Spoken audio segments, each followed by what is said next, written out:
قلعے کا محاصرہ کیے رکھو، کبھی بھی تم ہمارے شہر کو فتح نہیں کر سکتے۔ تو نے کہا کیوں؟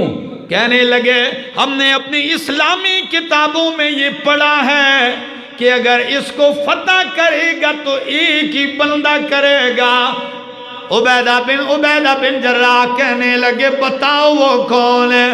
کہنے لگے اس کا نام عمر ہوگا، ایک بندہ کرے گا جس کا نام عمر۔ جب یہ نام لینے کی دیر تھی چیخ پڑا سارا لشکر کہ تکبیر کے نعرے، اور عبیدہ بن جراح کہنے لگے الحمدللہ فتحنا البلد، الحمدللہ ہم نے شہر فتح کر دیا ہے، ہم نے فتح کر دیا ہے۔ وہ کہنے لگے کیسے فتح کر دیا؟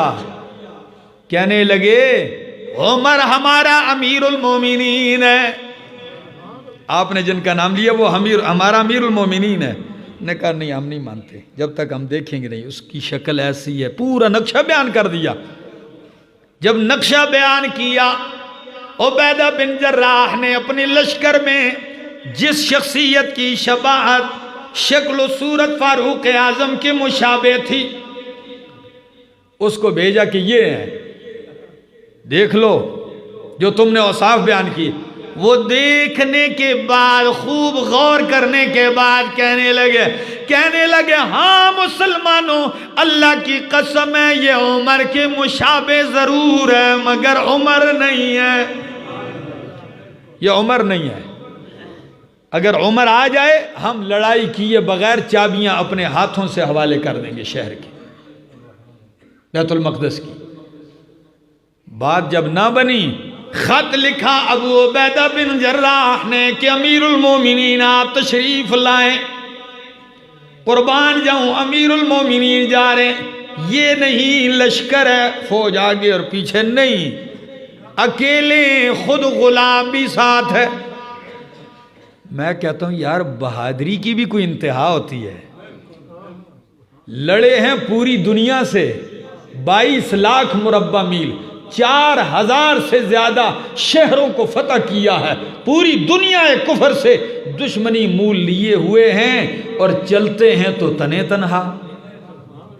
وہ دلیری کی بھی کوئی حد ہے، چلتے ہیں ساتھ غلام ہے، غلام سے کہتے ہیں یاد رکھنا اتنے میل میں چلوں گا پیدل تو سوار، پھر جب میرا وقت آئے گا پھر میں سوار آپ پیدل چلو۔ کہنے لگے جی امیر المومنین میں نوکر غلام، کہنے لگے نہیں ایسے ہی ہوگا۔ چلتے گئے، وہاں استقبال کے لیے لوگ کھڑے ہیں، وہ پادری بھی آئے ہوئے ہیں اہل کتاب کے۔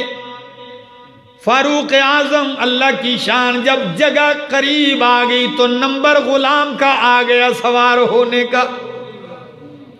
غلام کہنے لگا امیر المومنین دیکھیے سامنے لوگ بھی نظر آ رہے ہیں، اب تو آپ بیٹھ جائیں میں پیدل جاؤں۔ کہنے لگے نہیں وعدے پر پابند رہیں گے، وعدے پر پابند۔ غلام اوپر ہے، فاروق اعظم مہار پکڑے آگے جا رہے ہیں، جو ہی مسلمان دیکھتے ہیں چیختے ہیں جا عمر جا امیر المومنین، عمر آ گئے عمر آ گئے۔ پادریوں نے سوار کے اوپر نظریں ٹکائی ہوئی ہیں، نظریں ٹکانے کے بعد کہنے لگے مسلمانوں خوش نہ ہو، جو سوار ہے یہ عمر نہیں ہے، یہ کوئی اور عمر ہوگا، جو ہماری کتابوں میں عمر ہے یہ وہ عمر نہیں ہے۔ عبیدہ بن جراح کہنے لگے اللہ کے بندو عمر وہ نہیں جو سوار ہے، عمر تو وہ ہے جو پیدل آ رہا ہے، عمر وہ ہے امیر المومنین۔ جب دیکھا پیدل آتے ہوئے تو وہ بھی چیخ کے کہنے لگے ہاں نعم یہ وہی ہے، یہ وہی ہے عمر۔ شاندار استقبال ہوا، چابیاں اپنے ہاتھوں سے لا کے پیش کرتے ہیں، جزیے کے لیے تیار ہوتے ہیں۔ بیت المقدس میں بلال حبشی سے فرمائش کی جاتی ہے آج آذان تو دے دینا، آذان دی جاتی ہے۔ پادری زور کی نماز کا وقت ہوتا ہے، پادریوں نے اپنی عبادت گاہ کھولی کہ آپ نماز پڑھیں، آپ پڑھ سکتے ہیں عبادت اپنی۔ فاروق اعظم نے اس وجہ سے اس میں نماز نہیں پڑھی کہ آئندہ کے لیے یہ ایک دلیل بن جائے گی اب باہر آئے، آپ نے الگ جگہ نماز پڑھی۔ یہ ہے تاریخ اسلام کی وہ عظیم ہستی۔ پولیس کا محکمہ قائم کیا، اس سے پہلے کوئی تصور نہیں تھا۔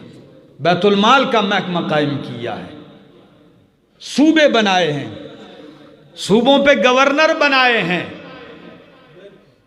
امراء مقرر کیے۔ یہ آپ کی تقسیم تھی۔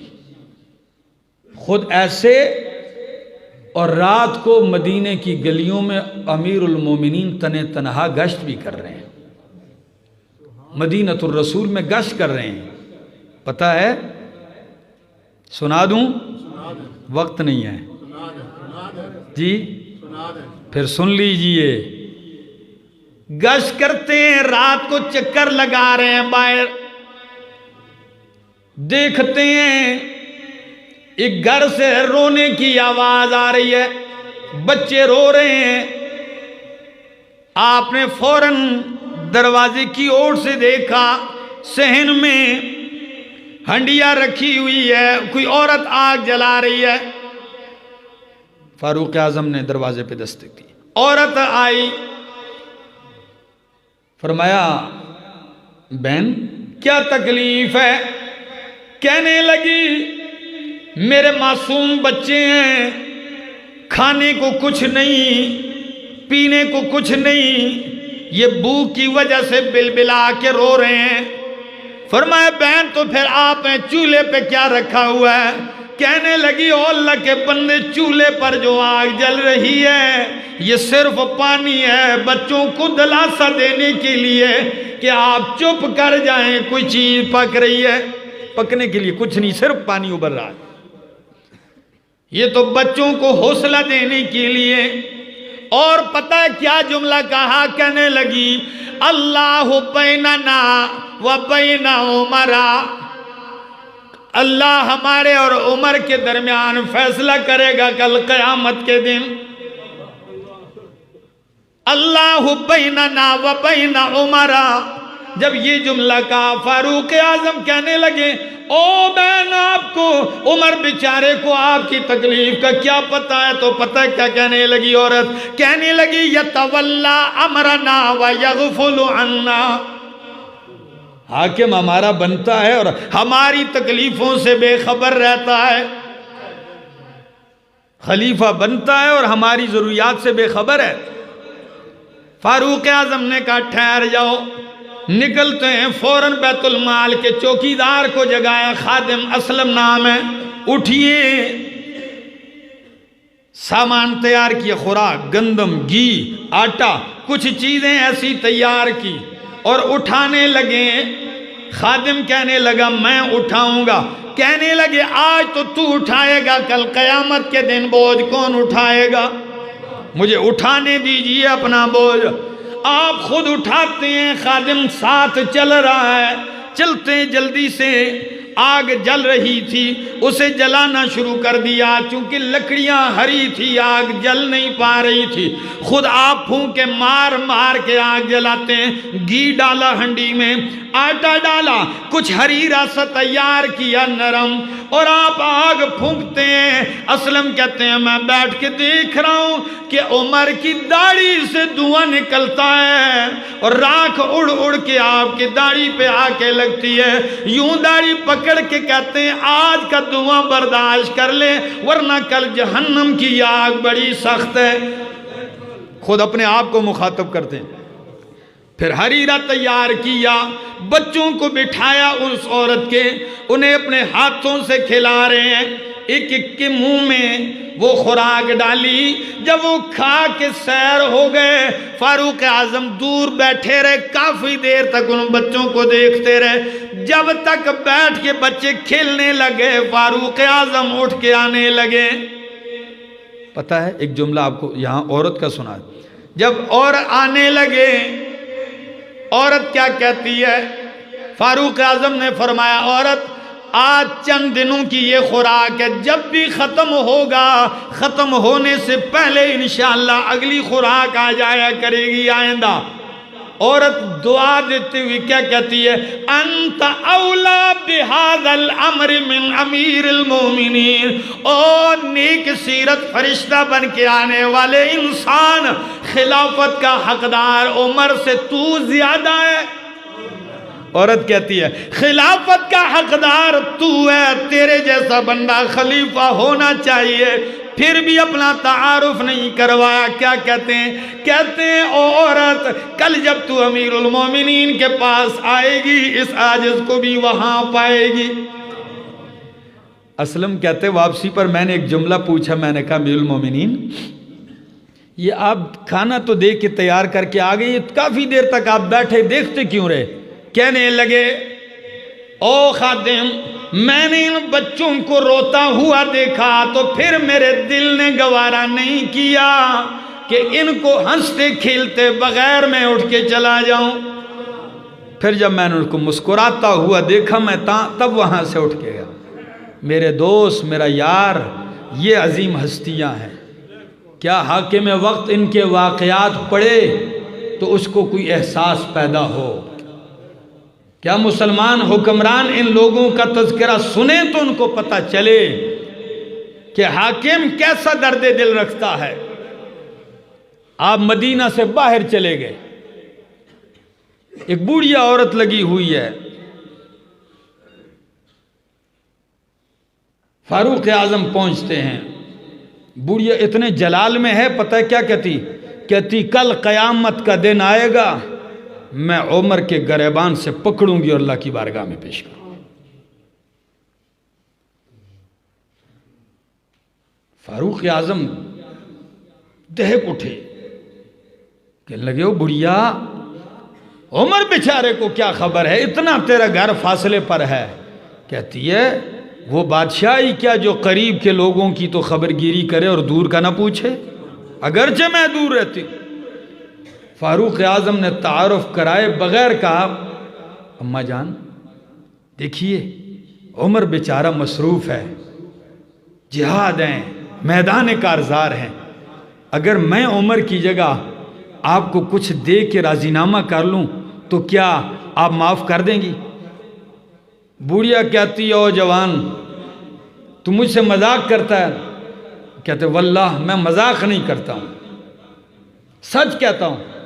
بوڑھیا سے مذاکرات جاری ہیں، صلح ہو رہا، معاہدہ ہوتے ہوتے 25 دینار پہ بوڑھیا راضی ہو گئی، 25 دینار پہ بوڑھیا راضی ہو گئی۔ امیر المومنین نے 25 دینار اس کو دیے، گفتگو جیسے ہی 25 دینار دیے کہا اماں وعدہ کر کہ میں نے عمر کو معاف کر دیا، کر اللہ کی بارگاہ میں شرمندہ تو نہیں کرے گی نا، کل تو گریبان نہیں تھامے گی میرا، سچ بتا۔ عورت کہتی ہے میں نے معاف کر دیا، کہتے نہیں لکھ کر دو۔ ابھی معاہدہ تحریر ہونے لگا کہ اوپر سے عبداللہ ابن مسعود اور علی المرتضیٰ آ گئے۔